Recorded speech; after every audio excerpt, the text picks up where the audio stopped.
18. In 1955, you did a commercial. You previously mentioned a four-tier system sort of in the entertainment world, stage, movies, television, and commercials being the last stage or the worst stage. Yeah, that's the way it was looked at. Why did you do a commercial? You didn't think it was going to hurt your career? Well, no, this is 1955 I think. Yeah. For Winston cigarettes, I think. Yeah. And it was just to make money. Yeah. It was, I was in the play. You sure it's 55? That's what my research shows me. Well, you're probably better than I am at it. But I was in New York, and I was in the play, and we could supplement our income by modeling. I modeled gloves. I modeled everything, and I got a commercial, and I did that commercial. That's the first, I guess, tape, film, whatever I ever did. What did you do in the commercial? Oh, a girl named Lynn Burnett and I were playing Scrabble. And so something, oh, look, honey, we win. And then you light up a cigarette. It tastes good like a cigarette should. I think I'm the guy that made the grammatical error. It tastes good like a cigarette should instead of as a cigarette should. And eventually a year or so later, they came out and crossed out the like and put as under it. And that was our ad campaign. I guess you found pretty quickly the commercials pay pretty well. Well, they if they paid $5, it was good to me. But yeah, I think I made something like $2,000 over the years on that commercial. I really felt I'd hit the jackpot. And also previously you had started to mention Cheyenne, and that you really, that was your break into television. Cheyenne was part of an ABC Warner Brothers deal, wasn't it? Oh, there was Cheyenne. Well, they did everything for ABC. Warner Brothers did. You got to go back, though. Warner Brothers was just about broke. They were going down the tubes. And a banker in Philadelphia, the name of Serge Semenenko, bought a lot of stock from Jack Warner. And Jack had the option to buy it back. And they were really in trouble with their movies. And so they started the television division, and not knowing what they were doing, like everybody else. Nobody knew what we were doing. And they ended up with about 7 series on the air, which brought the studio out of the hole. Television did. Television saved the studio. And because I think they had 7 series on at the same time. Wasn't Bill Orr running the television? He was Jack Warner's son-in-law, so they gave him the job. Right. And fortunately, it worked out well. Right. Cheyenne wasn't a weekly series, was it? Oh yeah, Cheyenne was weekly. Didn't it? It was an hour weekly series. Didn't it rotate with some other programs? No, I don't think Cheyenne did, but there were a couple of others that did. There was the one with Peter Brown. And Conflict? No, I don't think Conflict was there. I don't remember that one. Okay. But there were 3 or 4 westerns, and then there was Bourbon Street Beat and Sunset Strip and all those, and they were all with ABC. Right. And then, and then Maverick came in about, I guess a year after that. You weren't a regular on Cheyenne? No, I just did that one shot. Right. Did you meet people at this point in your career that were going to be important to you later on in your career? Oh, I'm sure I did. They weren't so important later, but it turned out that they were. But, the people in the power at Warner Brothers, where I was under contract, I signed the contract there in 54, 55, something like that. I guess 55. And there were people there, Solly Miano, who, I don't know what Solly did. It was talent coordinator or something. But... wasn't Roy Huggins there? Yeah, Roy was there, yeah. Is that when you first met him? Yeah, oh yeah. And he was the producer of Maverick. Later, was the producer of Maverick. Later, he was producer of Maverick, but wasn't he writing for the Cheyenne series? No, he was a writer-producer, I thought, of Maverick when we started. Oh. I thought it was his idea. No, I'm sorry, but on Cheyenne, didn't Roy Huggins have a part to play on Cheyenne? I have no idea. I don't know. I didn't know what he was doing. I was so young in the business, I didn't know what a producer did. You know, I didn't know anything at that time, and I didn't know who was who or who was important, and didn't care. You know, I was just busy doing what I was doing. What were your impressions of acting on television? Was it a lot different than the acting you had done on stage? There's absolutely no difference between acting on stage, on movies, on television. There's no difference. We're actors. We take a part and we do what we can with it. And it doesn't really make any difference where you're doing it. Now, there are different techniques for the stage and movies and television, but as far as the acting goes, there's no difference. There are some actors that have had wonderful stage careers but never were able to go beyond the stage. Generally, because they've been on stage so long, they're so broad that when they get on camera, it's too much. Is it always your thought, or maybe you didn't consciously think of it, of being a generalist, working in all facets of acting? You know, I'm kind of like Robert Mitchum said.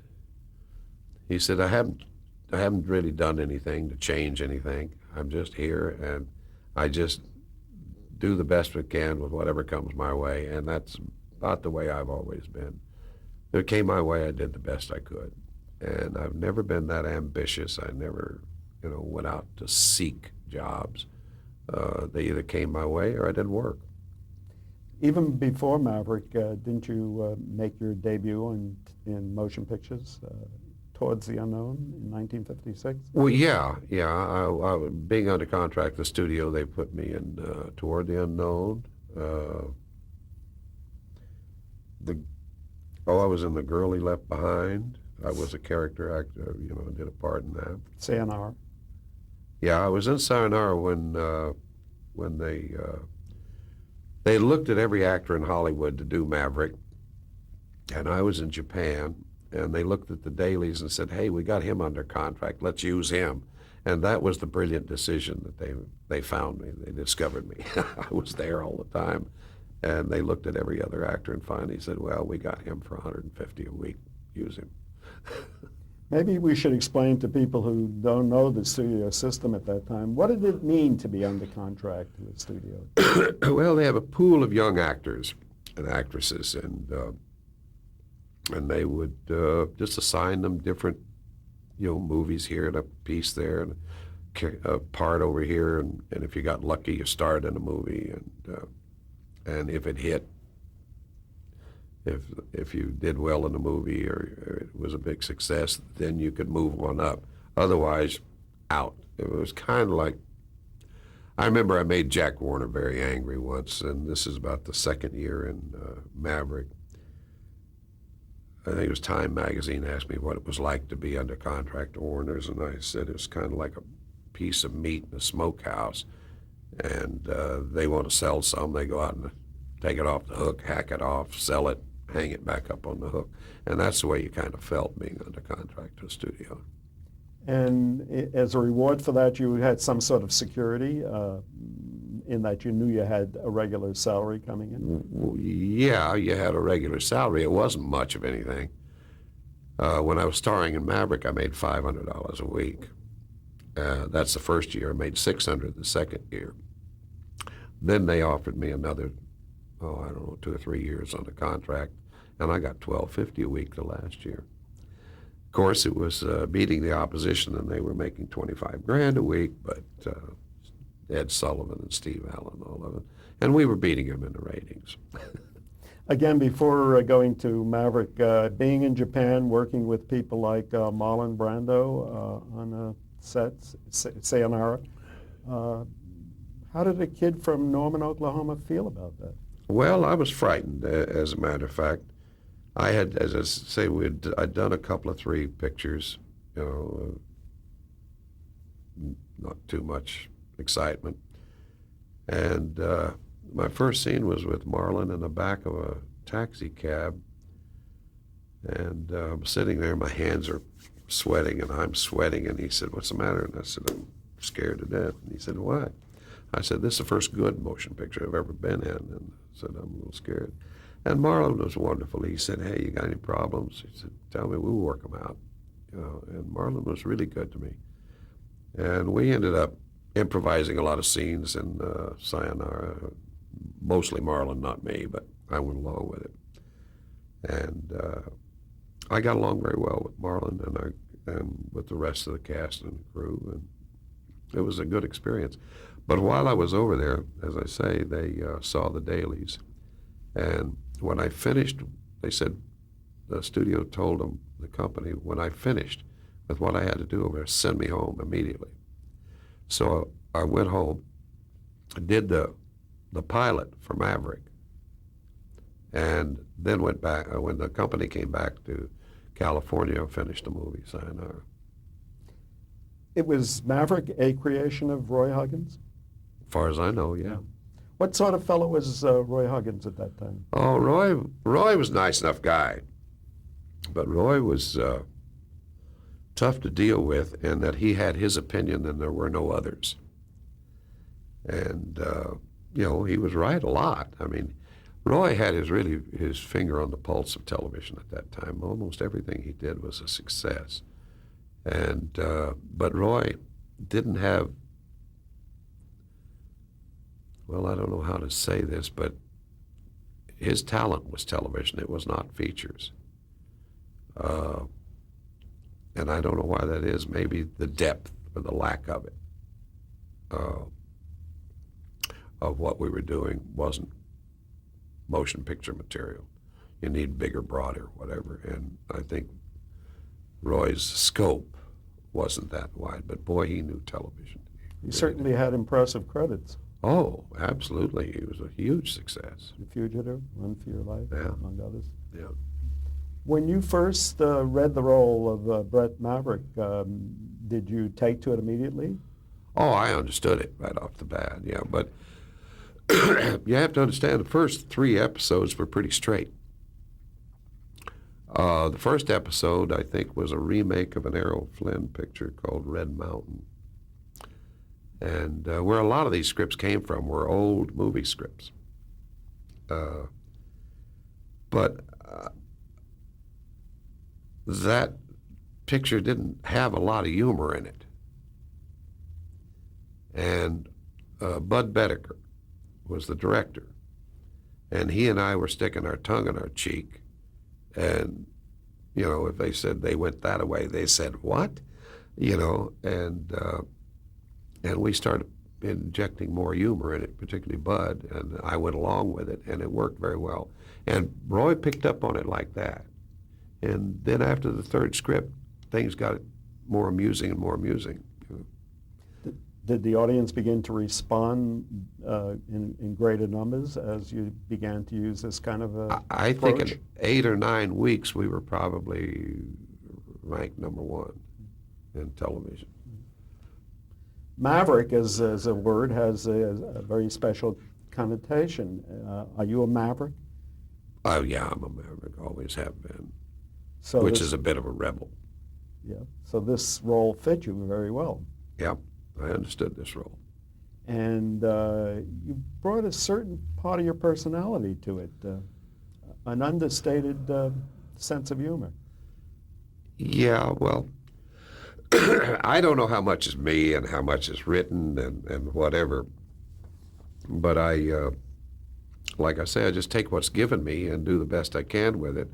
And if I see humor in it,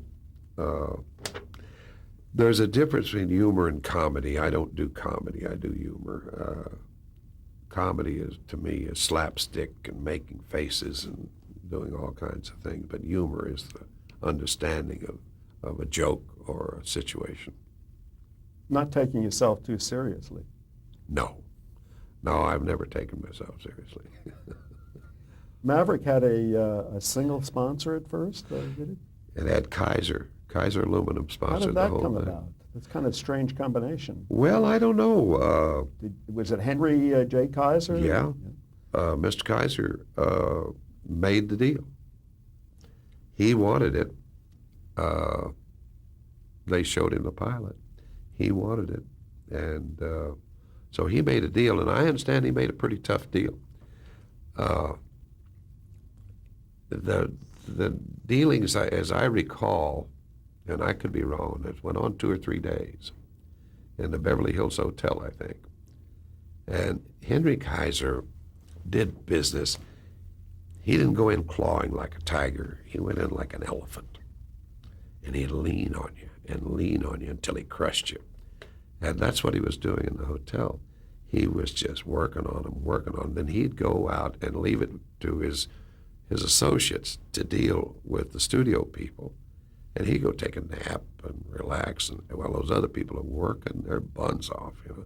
Then he'd come back and lean on them some more until he made one hell of a deal. Did he lean on you or the creative people during the course of these series? No, he never did. Never injected anything that I knew of. He would have been dealing with Roy Huggins. Roy would have known better than I, but I never heard of him insisting on anything. The pilot of Maverick debuted on September 22nd, 1957. Do you remember that time at all? Is it a time of great excitement for I you? remember no, it wasn't great excitement. I was put out there to either sink or swim, so it wasn't exciting to me, but it was frightening. But we had only had the pilot in August, about August the 15th, something like 17th, something like that, we had the pilot. And on September 22nd, we went on the air. And I was making them as fast as I could, but we were losing a day a week. The production was 6 days, and we only had 5.5 to shoot them, so we were losing week time. And we knew we were going to run out of shows to put on in a couple of months. And that's where they came up with the idea of the brother. So that you wouldn't have to work... So he could do one, I could do one, we could do one together, that sort of thing. And they looked at a lot of people. One day they brought Jack Kelly out at lunch. We were on the back lot at Warner's, and we did a stand-up interview, just the two of us, not an interview, but just see how we compared, and we were laughing and joking and whatever. And they hired Kelly and to play Bart Maverick. Were you happy with that choice? Oh, yeah. Had you known him previously? Never met him. But you had some good chemistry together? Oh, yeah, we had great fun. Yeah, Jack and I got along well. Jack had a problem. He had a wife that was, I don't know if she's jealous of me or what, but she drank a bit, and Jack drank a lot. And they get into these terrible arguments because she would get on him about me getting the good scripts and him getting the bad scripts. And what Roy Huggins was doing, I think, was giving me the ones with more humor in them, and Jack the straighter scripts. And so therefore I was getting a little more recognition, I think, than Jack was. And of course I started it. And I was on the air 8 or 10 shows before Jack came in. Therefore the audience felt they were getting something different. They weren't getting what they had hoped for. And so his shows weren't rated quite as highly as mine. And so she would needle him, and Jack would come in the next morning with a bit of a hangover and grouchy and everything. By an hour or two, we were having fun again. Then he'd go home and get to drinking with his wife, and same thing. But Jack was a good guy. I like Jack. Just so that I understand, were there two separate production crews? Yes. We started out with him working with me in one show to introduce him. Then he did a show, and I did a show the same time, 2 different companies. And sometimes I would go in and do 2 scenes or something in his show. He'd do a couple in mine. And we kept those 2 companies going. What was your work week like? How did you prepare for your episode of Maverick? Prepare for an episode? Yeah. I'd finish, say, 8 o'clock one night, have to come in the studio and be there at 6:30 or 7 the next morning. They'd hand me a script. I've literally gotten a script when I was sitting in a makeup chair. And I'd never read it. And start shooting at 8 o'clock. And what was the shooting But schedule? most of the time, I try to get to me at least the night before, the day before. What was the shooting schedule like? 12 hours a day minimum. And how many And days? that was, I think we're doing 5.5 at that time, 5.5 days. That must have worn you out, even with Kelly doing his. It's a killer. It didn't make a difference. We were both working the same amount of hours and working, and we did 39 shows the first year. I think it was 39. And the audience received these shows well? 8 or 10 weeks, we were #1 show in the air. And so you were renewed? And I don't think anybody had ever beaten Ed Sullivan at that time. You were up against Sullivan? Up against Sullivan, Steve Allen, and Jack Benny every other week. And were you beating them all then? Yep. Obviously? Yeah. And Sullivan was one of the top-rated shows. So He was #1 for years and years and years. You were renewed, and you got a slight raise. I think you mentioned earlier. Well, not for 2 years. The first year, as I said, 500 a week. Next year, 600 a week. And then, of course, they got 3 more years on a contract and gave me $12.50 a week. But that was the last year I was there. Were you being recognized now by people on the street? Were the press recognizing you? Were you becoming a star? Oh, yeah. I was very hot at that time. Go to airports and crowds and, breaking down barriers and that sort of thing when I traveled. How did this impact on you? Oh, I don't know. I wasn't too fond of it, but you get caught up in it, and say, well, hey, things are going well, but that's about all. I never really I never liked. It's not something that I wanted to achieve was being famous. That never entered my mind. I was just trying to make a living. And the loss of anonymity was kind of a shock to me. I don't think people have any idea how valuable anonymity can be, because everybody's seeking to be famous. Well, there are good points and bad points about being famous. And it got where I couldn't do anything. I couldn't go to the bathroom without somebody around. Wanting your autograph, among other things? Oh, I've had that many times. How do you feel about giving out your autograph? Oh, I give my autograph. I found out very early it's a lot easier to sign an autograph and, please somebody at the time, because it only takes a few seconds, than refuse an autograph and have somebody be a little depressed and you put them down. And I don't like to do that. So I sign them. But I think about 95% at least of those are in a drawer somewhere or thrown away. They've forgotten they ever got them. You mentioned what's bad about fame, your loss of privacy.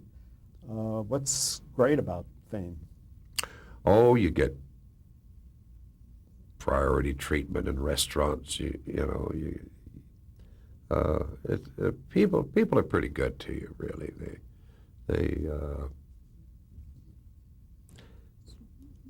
They're always nice to you, and they admire you, and they say nice things to you. You have to take it with a grain of salt, but don't try to believe too much of it, because at the time those people are gushing, and then they go back and think about it, and they say, I never should have said that.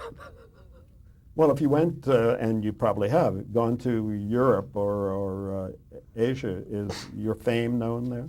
Oh, yeah.